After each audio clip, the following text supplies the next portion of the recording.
Some truths are too heavy for one person to carry. Some enlightenments arrive too late to save what matters most.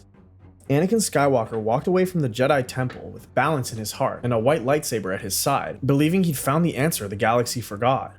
But the Force is not kind to those who stand between opposing sides, and in the depths of the Clone Wars, with Palpatine's plans adapting and the Jedi Council's fear hardening into action, Anakin would learn that wisdom without power is merely beautiful suffering, and that sometimes the cruelest fate is to understand everything while being able to save nothing. Anakin's ship touched down on Dantooine 3 weeks after he'd left Coruscant. The grasslands stretched endlessly beneath twin suns, and in the distance, the ruins of the old Jedi Enclave stood as a monument to cycles of destruction the galaxy seemed doomed to repeat. He'd chosen this place deliberately, far enough from the core worlds that the Council's reach was weak, sacred enough that those seeking answers might find their way here. Word had spread through underground channels. Some called him a heretic, others called him enlightened, a few brave souls called him hope. They came in small numbers at first, a Jedi Knight questioning her vows, a former Padawan who'd left the Order after Ahsoka's trial, even a redeemed Darksider who'd found the Sith path as empty as the Jedi one. Anakin taught them what the Wayseeker had taught him, shared the techniques of the flow unbroken, showed them how to hold light and dark in harmony without corruption. The Force doesn't demand you choose a side, it demands you embrace all of what you are, anger and compassion, grief and joy, fear and courage, all flowing together. His students struggled with concepts that contradicted lifetimes of training. Some couldn't let go of their Jedi conditioning, others couldn't control the emotions they'd finally given themselves permission to feel. But a handful, a precious few, began to understand. Their lightsabers didn't turn white like his, not yet, but the crystals shifted, showing hints of new colors the Order had no names for. For the first time since leaving the temple, Anakin felt purpose beyond war. He was building something new, something the galaxy desperately needed. He contacted Padmé through encrypted channels, told her about the progress, about the future he was creating for them. Her responses were supportive but strained, her political instincts warning her of storms gathering on horizons he couldn't see yet. But Anakin was too focused on his mission to notice the worry beneath her words. Master Yoda sat in the council chamber as reports flooded in from across the galaxy. Anakin Skywalker was teaching a dangerous new philosophy, gathering followers, spreading doctrines that blurred the line between light and dark. Some masters wanted to bring him back by force. Others suggested a more measured approach. All agreed that what Anakin was doing threatened the very foundations of the Jedi Order at a time when they could least afford internal division. Obi-Wan Kenobi stood before the council, defending his former Padawan even as his own certainty crumbled. He'd seen the change in Anakin during their last conversation, the alien serenity, the confidence that came from some source outside Jedi teaching. It frightened him precisely because it didn't feel like darkness. If it had been the dark side, Obi-Wan would have known how to respond. This was something else, something the Order had no protocols for handling. He's created a schism, drawing Jedi away from their duty during wartime. We cannot allow this heresy to spread further. Yoda's ears drooped with ancient sorrow. He'd sensed something in Anakin during their final confrontation. Not darkness exactly, but a fundamental rejection of the path the Jedi had walked for millennia. The old master understood that change was sometimes necessary, that even the Order could grow rigid with age. But change during the war was chaos, and chaos served only one master. A choice we must make. Protect the Order we have, or risk it for the Order that might be. Too dangerous the second path is, too much at stake. The council voted. The decision was not unanimous, but it was final. Anakin Skywalker was to be declared fallen, not to the dark side, but to something the Jedi considered equally dangerous, pride in his own understanding above the collected wisdom of generations. Jedi Knights would be dispatched on Dantooine. His students would be given one chance to return to the Order. Anakin himself would be brought back to Coruscant for judgment, by force if necessary. Obi-Wan volunteered to lead the mission, hoping that their bond might prevent bloodshed. The council reluctantly agreed, not knowing they were sending one brother to arrest another. Before we move on, I'd like to ask you a small favor. If you're enjoying this content so far, please take a second to like this video and subscribe to the channel. Over 98% of you watch these videos without subscribing. Imagine what we could accomplish if everyone subscribed. We thank you all for your continued support.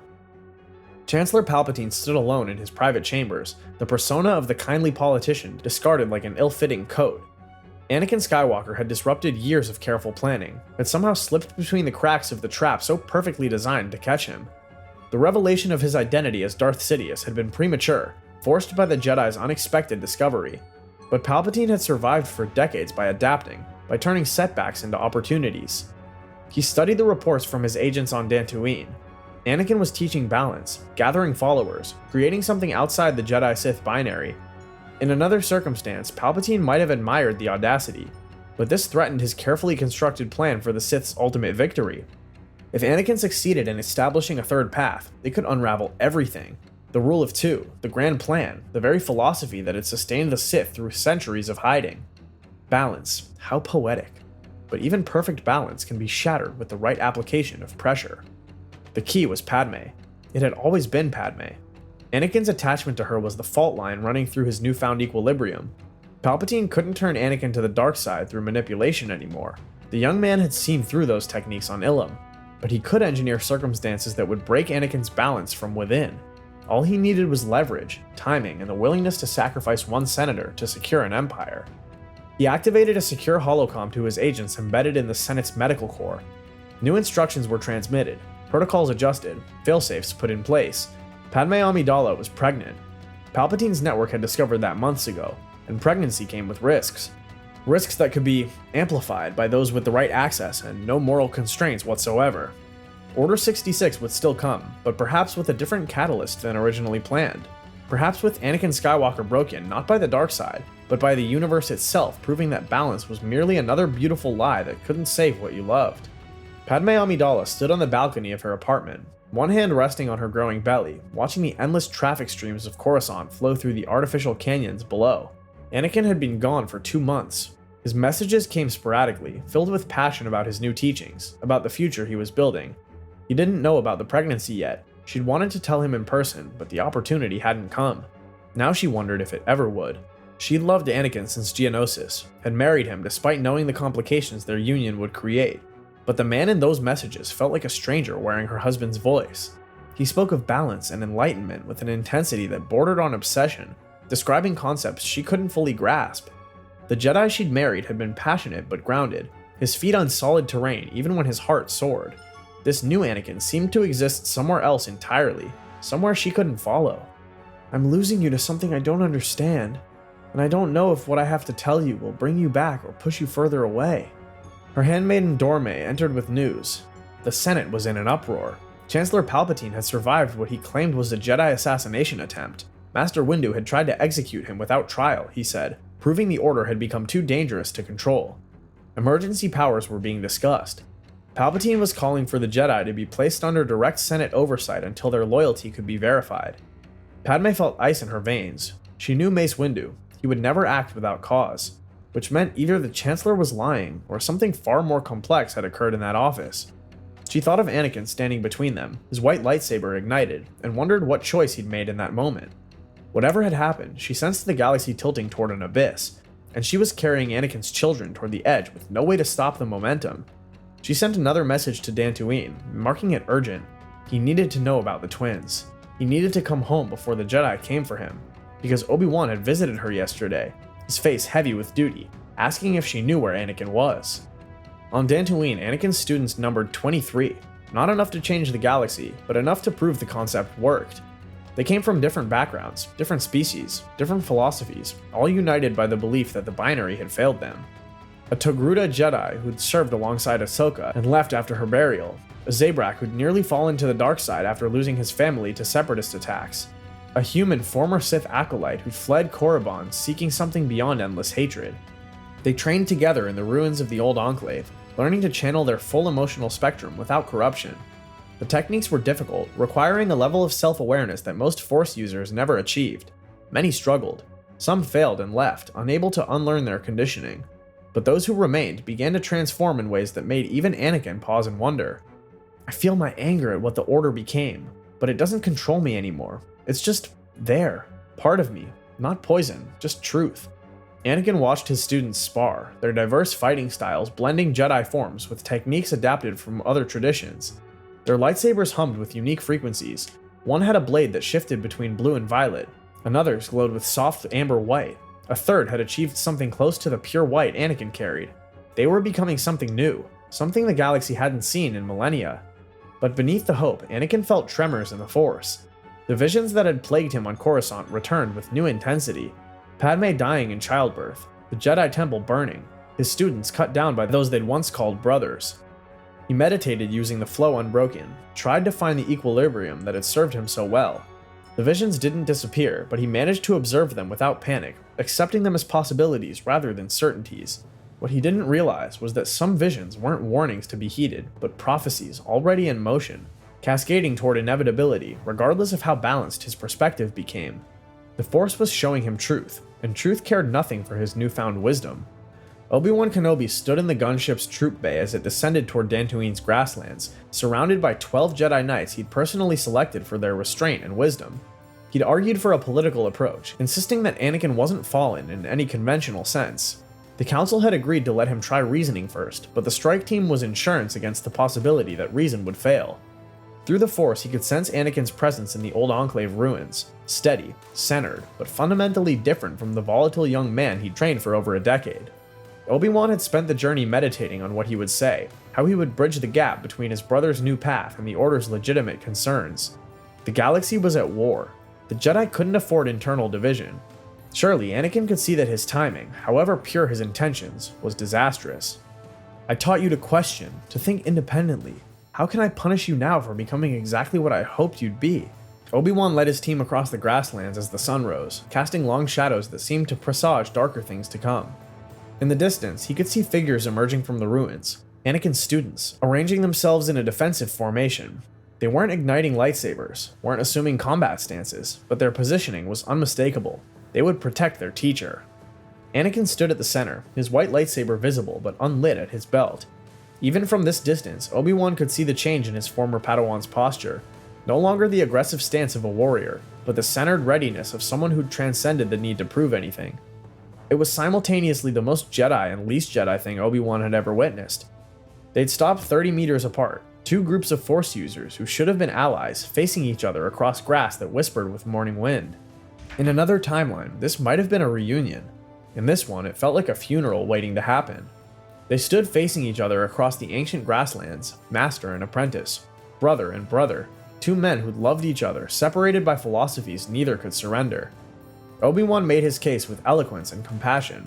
The galaxy needed unity. The Council was willing to discuss Anakin's insights after the war ended. His students could return without punishment if they came now. Every word was reasonable, gentle, offered with the genuine hope of resolution without conflict. Anakin listened, feeling Obi-Wan's sincerity through the Force, recognizing the trap even as his old master couldn't see it. The Council wouldn't change after the war. History proved that. Organizations that survived by rigidity only grew more rigid with age. If he returned now, his teachings would be buried, his students scattered, his brief glimpse of another way forward erased as if it had never existed at all. "I can't go back, Master. Not to who I was. Not to what they are. I've seen too much." As he spoke, the vision hit him with the force of a turbolaser blast. Not a gentle Force warning, but a tsunami of precognition that drove him to his knees despite his carefully maintained balance. Padmé on a medical table, her face twisted in agony, twins being born as she died. The words echoed across time. "I don't know why she's dying. We're losing her." Medical droids pronouncing the time of death, his children crying as their mother's presence faded from the Force forever. Obi-Wan rushed forward, concerned by his brother's sudden collapse.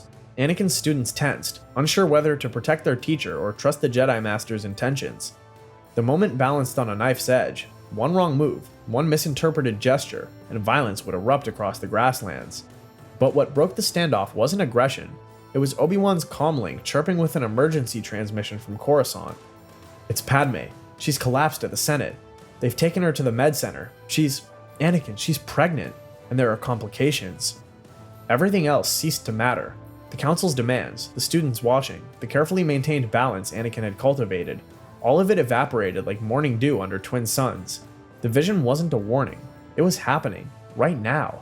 And he was here, thousands of light years away, arguing about philosophy while his wife died carrying his children. The flow unbroken, shattered like ice struck by lightning. Anakin's ship tore through hyperspace with reckless speed, the navigation computer screaming warnings he ignored completely. Obi-Wan sat beside him in the co-pilot's seat, having abandoned the strike team to accompany his former Padawan on this desperate journey. Whatever arrest warrant the Council had issued ceased to matter in the face of Padmé's crisis. Some things transcended politics and philosophy. Some things just mattered more. The medical center on Coruscant's surface was one of the finest in the galaxy. its technology capable of saving patients that would have been pronounced dead centuries earlier. But when Anakin burst through the doors, when he saw the medical droids working over Padmé's unconscious form, when he felt her presence in the Force flickering like a candle in a storm, technology meant nothing. Power meant nothing. Balance meant nothing. Only her life mattered, and it was slipping away despite everything the doctors were doing. Anakin pushed past the droids, placing his hands on Padmé's temples, reaching into the Force with everything he'd learned on Ilum. The Wayseeker had taught him to channel both light and dark, to use emotion without being consumed by it, to perform feats the Jedi considered impossible through rigid control. He poured heavy energy into her failing systems, used techniques that blurred the line between natural Force healing and something more desperate. For hours he worked, sweat pouring down his face, his body trembling with exertion, refusing to let her go. It wasn't enough. Whatever was killing her existed beyond the reach of Force healing, beyond the capability of medical technology, beyond everything Anakin had learned in the caves of Ilum. He could feel her slipping away, feel the twins inside her struggling for life while their mother died around them. The doctors were saying they could save the children with an emergency procedure, but Anakin barely heard them. All he could feel was the absence growing where Padmé's presence had been, the void rushing in to fill the space where his wife, his anchor, his reason for believing in a better galaxy, was ceasing to exist. And in that moment of absolute desperation, with balance crumbling and control evaporating, Anakin Skywalker reached for something he'd sworn he'd never touch. The dark side of the Force answered Anakin's call like an old friend welcoming him home. It had always been there, patient, waiting for the moment when balance would prove insufficient, when wisdom would shatter against the hard reality that some losses were simply inevitable. The Wayseeker had taught him to accept emotion without being consumed, but acceptance required that you let go of control, and Anakin Skywalker, in this moment, chose control over acceptance.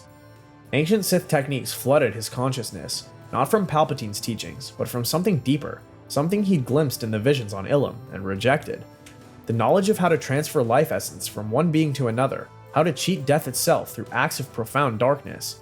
It required sacrifice, it required willingness to damn yourself, but it could work. It had worked before, the Sith Lords who valued power over morality. It could save her. It could save Padmé. All he had to do was surrender everything he'd learned about balance and embrace the abyss completely. No, not like this. I won't lose her. I won't. Obi-Wan felt it through the Force. The moment Anakin's carefully maintained equilibrium collapsed into chaos. The white lightsaber at his brother's belt began to pulse with unstable energy, the kyber crystal inside screaming as its attuned wielder betrayed everything they'd built together. Anakin's hands glowed with corrupted power, dark side energy mixing with lingering traces of the light, creating something that should have been impossible, a gray-black corruption that wasn't quite either path, but a horrifying fusion of both. The medical droids were thrown back by the Force wave that erupted from Anakin's body. Obi-Wan ignited his lightsaber instinctively, not to attack, but to protect the medical staff from the maelstrom of power radiating from his former Padawan.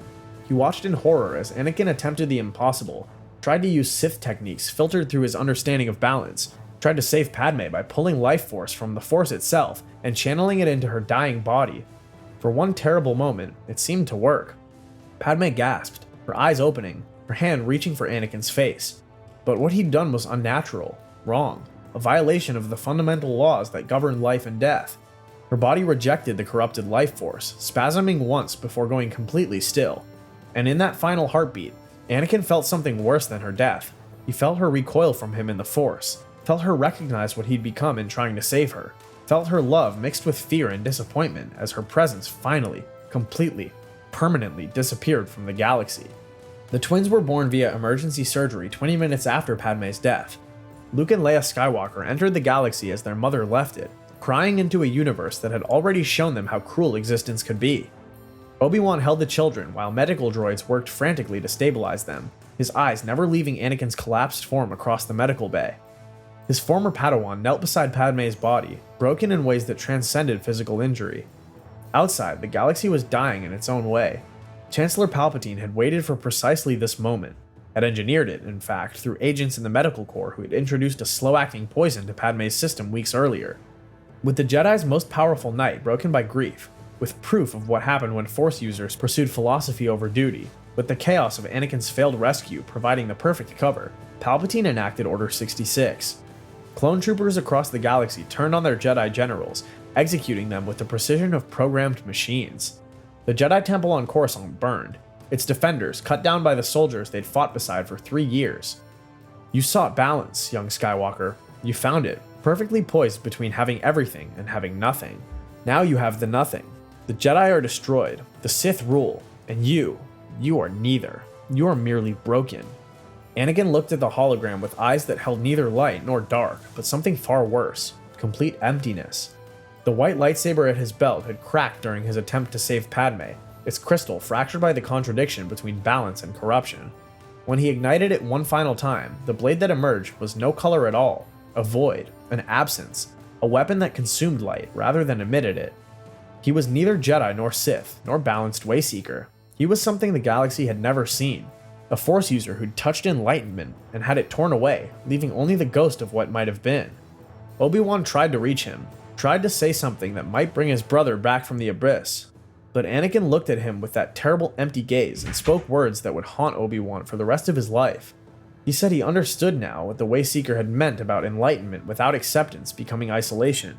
He'd found the answer the galaxy needed, but the galaxy had rejected it, had rejected him, had taken everything he loved and left him with only knowledge that served no purpose anymore.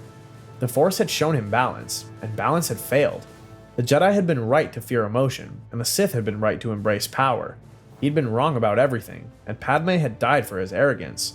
Obi-Wan took the twins and fled as Anakin walked out into the burning city, his void blade casting no light, his presence in the Force neither dark nor light, but an absence that made other Force sensitives recoil. The last Obi-Wan saw of Anakin Skywalker was his silhouette disappearing into the smoke and flames of Coruscant's burning Jedi temple, neither pursuing nor fleeing, simply existing in the ruins of everything he'd tried to build. The galaxy changed that night in ways that rippled across decades. The Jedi Order fell to Order 66, its survivors scattered to the farthest reaches of space. Chancellor Palpatine declared himself Emperor, his new empire rising from the Republic's corpse with brutal efficiency.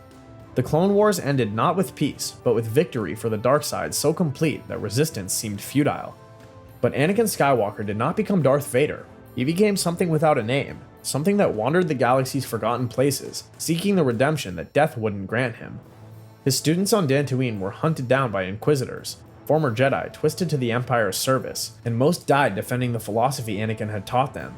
A few escaped, carrying fragments of his teachings into hiding, whispering about balance even as the galaxy fell into darkness. The Wayseeker's cave on Ilum was destroyed by the Empire's mining operations, the ancient knowledge buried under industrial extraction. The Force itself seemed to withdraw from a universe that had rejected its offer of third path so comprehensively. Obi-Wan Kenobi fled to Tatooine with infant Luke Skywalker, leaving Leia with Senator Organa on Alderaan. He would spend years watching over the boy, wondering if the son would somehow redeem what the father had destroyed. Sometimes, in the deepest meditations, he felt a presence in the Force, not quite dark, not quite light, just absent. He knew it was Anakin, knew his former brother still existed somewhere in the galaxy, but whatever Anakin had become was beyond his ability to reach or help. The man who'd sought to transcend the binary had instead fallen through it entirely, becoming proof that the Jedi had been right all along. Some knowledge was too dangerous to pursue. Some paths were better left unwalked. Years later, scattered reports would speak of a figure on the Outer Rim, a wanderer with a lightless blade who helped those trapped between Imperial tyranny and rebel extremism, who spoke of balance to anyone who'd listened even as his own balance remained forever shattered. Some said he was a ghost, a legend, a cautionary tale about the dangers of pride in the face of ancient wisdom. Others whispered that he'd found the Wayseeker again, that somewhere in the unknown regions they meditated together, two failures seeking redemption that would never come. The truth was simpler and sadder. Anakin Skywalker had discovered the answer the galaxy needed, and learned that knowing the answer changed nothing when the question had already been answered by forces greater than wisdom. He'd touched enlightenment, and enlightenment had burned him hollow, leaving only the shell of a man who dared to believe he could change millennia of darkness with mere understanding. The Force remembered him not as the chosen one who brought balance, but as the broken one who'd proven that some destinies cannot be escaped, some tragedies cannot be prevented, and some truths arrive too late to save anyone, not even yourself. In the end, the saddest words in the galaxy are not "I am your father," but "I tried to be better, and it only made things worse." The white lightsaber Anakin had carried on Dantooine was recovered by Obi-Wan after his brother's disappearance. Its cracked kyber crystal no longer glowed with balanced white light, but pulsed with unstable gray-black energy. Obi-Wan couldn't bring himself to destroy it, so he buried it deep in the sands of Tatooine. a monument to the path not taken, and the price of trying to walk between absolutes in a galaxy that demanded you choose. Sometimes, late at night when the twin suns set and the desert grew cold, he'd walk to that unmarked grave and wonder what might have been if the Force had been kinder, if the timing had been better, if love had been enough. But the Force is not kind, timing is rarely right, and love, no matter how pure, cannot hold back the weight of destiny when the entire galaxy leans against a single man trying to stand between light and dark. This is how enlightenment dies, not with the roar of darkness triumphant, but with the quiet breaking of someone who dared to believe there was another way. If you enjoyed this journey into the shadows of what might have been, remember to hit that subscribe button and join us for more explorations of the infinite possibilities within that galaxy far, far away. May the Force be with you, always.